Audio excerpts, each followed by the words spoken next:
আসসালামু আলাইকুম বন্ধুরা, আপনাদের সকলকে স্বাগতম আমাদের অ্যাস্ট্রোলজিক্যাল চ্যানেল সাকি অ্যাস্ট্রোলজার। আমি সাকি অ্যাস্ট্রোলজার জেমস এক্সপার্ট। আপনাদের সকলের ভালোবাসা, আপনাদের সকলের সাপোর্ট আমাদেরকে এগিয়ে নিয়ে যেতে সাহায্য করছে। আপনারা এভাবে আমাদেরকে ভালোবাসবেন, এভাবে আমাদেরকে সাপোর্ট করবেন, এটাই আমরা আপনাদের কাছ থেকে আশা করছিলাম। যখনই রত্ন পাথর সম্পর্কে কোনো তথ্য, যখনই অ্যাস্ট্রোলজি সম্পর্কে কোনো প্রশ্ন, একটি মাত্র চ্যানেল সাকি অ্যাস্ট্রোলজার। আমরা আপনাদের প্রতিটি এপিসোড খুব দক্ষতার সাথে সায়েন্টিফিক্যালি এবং অ্যাস্ট্রোলজির উপর চর্চা করে উপস্থাপন করে থাকছি। আপনারা যেন জ্যোতিষের সকল ভ্রান্ত ধারণা থেকে বের হয়ে এসে সুন্দর এবং স্বাচ্ছন্দ্যকর একটি জীবন উপনীত হতে পারেন, এটাই আমাদের প্রচেষ্টা। আজকে আমরা আপনাদের সামনে উপস্থিত হয়েছি বন্ধুরা আমাদের বার্থ চার্টের 11 নম্বর লগ্ন, 11 নম্বর রাশি কুম্ভ লগ্ন নিয়ে। কুম্ভ লগ্ন বা কুম্ভ রাশির জাতক জাতিকা যারা আছেন, আপনাদের জন্য এই এপিসোডটি অবশ্যই গুরুত্বপূর্ণ হয়ে থাকবে। প্রথমেই জেনে নেই কুম্ভ লগ্নের অধিপতিকে।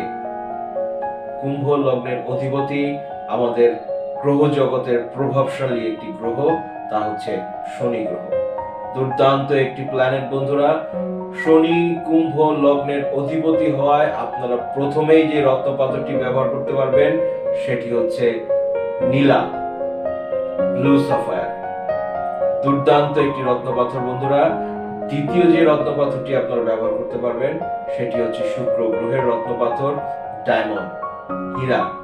তৃতীয় যে রত্নপাথরটি ব্যবহার করতে পারবেন বুধ গ্রহের রত্নপাথর। দুর্দান্ত একটি প্ল্যানেট এবং দুর্দান্ত তার রেজাল্ট, তা হচ্ছে পান্না। চতুর্থ যে রত্নপাথরটি আপনারা ব্যবহার করতে পারবেন তার আরেকটি দুর্দান্ত প্ল্যানেট বৃহস্পতির রত্নপাথর, তা হচ্ছে পোক্রাস, ইয়েলো সাফায়ার।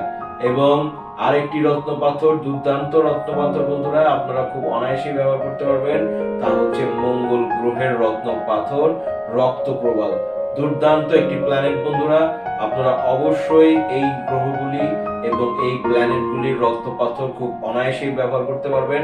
শুধুমাত্র আমাদেরকে সূর্য গ্রহের রত্নপাথর রুবি এবং চন্দ্র গ্রহের রত্নপাথর মুক্তা পার্ল থেকে দূরে থাকতে হবে, এদেরকে অ্যাভয়েড করতে হবে।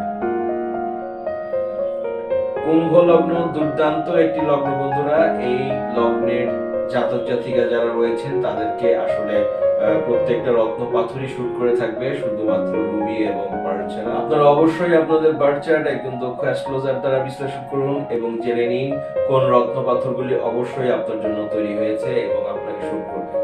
এবং এর সাথে আপনারা যদি আমাদের দ্বারা আপনাদের বার্থ চার্ট বিশ্লেষণ করতে চান, অবশ্যই স্ক্রিনে দেওয়া টেলিগ্রামে নক করুন, মেইল অ্যাড্রেসে মেইল করুন, প্রসিডিউর আশা করুন। বিশ্বের যে প্রান্তেই থাকুন না কেন, আমরা আপনাদের জ্যোতিষের সকল প্রশ্নের উত্তর এবং সকল সমস্যা থেকে বের করে নিয়ে আসার চেষ্টা করে থাকবো ইনশাআল্লাহ। এভাবেই আমাদের পাশে থাকবেন, এভাবেই আমাদের সাথে থাকবেন। আজ এ পর্যন্তই। Have a nice day.